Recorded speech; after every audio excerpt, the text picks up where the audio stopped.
জানুয়ারি থেকে জুন পর্যন্ত যখন এই দুঃসংবাদ দেশের গণতন্ত্রকে গ্রাস করেছিল, তখনও গণমাধ্যমকে আনুষ্ঠানিকভাবে হত্যা করা না হলেও জানুয়ারি থেকে জুন পর্যন্ত স্বৈরাচারী শাসকরা বুঝতে পেরেছিল জনগণের কণ্ঠস্বরকে রোধ করতে চাইলে পরে এবং বাকশাল গঠনের প্রতিক্রিয়া যেভাবে ছড়িয়ে পড়ছিল, তাদের ধারণা হয়েছিল যে গণমাধ্যমকে গলা টিপে হত্যা না করতে পারলে চতুর্থ সংশোধনের এই বিষ বাষ্প থেকে ক্ষমতাসীনরা রক্ষা পাবে না।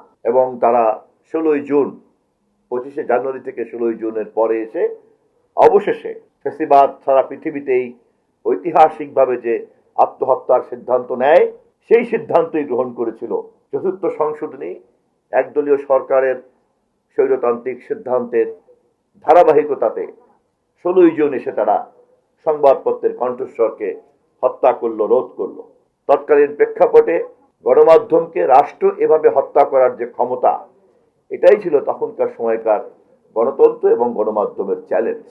51 বছর পরে আমরা যখন সেই দিবসের সালতামামি নিয়ে কথা বলি, অথবা রাজনৈতিকভাবে যখন আমরা এটাকে যখন স্ক্যানিং করি, তখন কিন্তু আমরা বুঝতে পারি এখনকার সংকট আর তখনকার সংকট কিন্তু এক নয়।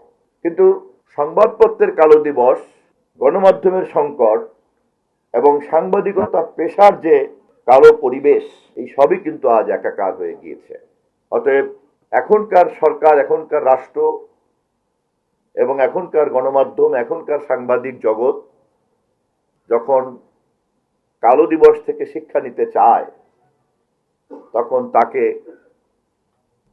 প্রশ্ন করতে হবে, রাষ্ট্র এই পরিমাণ নিয়ন্ত্রণ যদি নাও রাখে, তাহলেও এই পেশার কি সেই সম্মান, সেই মর্যাদা, সেই নিরাপত্তা, সেই পেশাগত স্বাধীনতা তা কি আছে?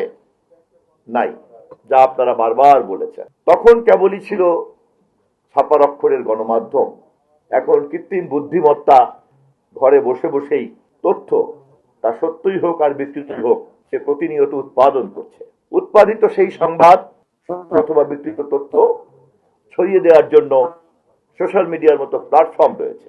বিশ্বের প্রায় 70 কোটি সাবস্ক্রাইবাররা সোশ্যাল মিডিয়াতে 24 ঘন্টা তারা কিন্তু ব্রাউজিং করছে, ঘুরে বেড়াচ্ছে। আর্টিফিশিয়াল ইন্টেলিজেন্স আমাদের সম্মানিত প্রধান অতিথি, বাংলাদেশের শ্রদ্ধাভাজন নেতা জনাব মির্জা ফখরুল ইসলাম আলমগীরকে এই মুহূর্তেই একটা বিকৃত চিত্র সহ একটা বিকৃত তথ্য ছড়িয়ে দেওয়ার ক্ষমতা রাখে। যা আমার বন্ধু মারুফ কামাল খান সাহেব বলেছেন, আমরা অবশ্যই আলাপ করব, কিন্তু কেবলমাত্রই সমস্যার আলাপের মধ্যে নিজেদেরকে আটকে রাখলে চলবে না।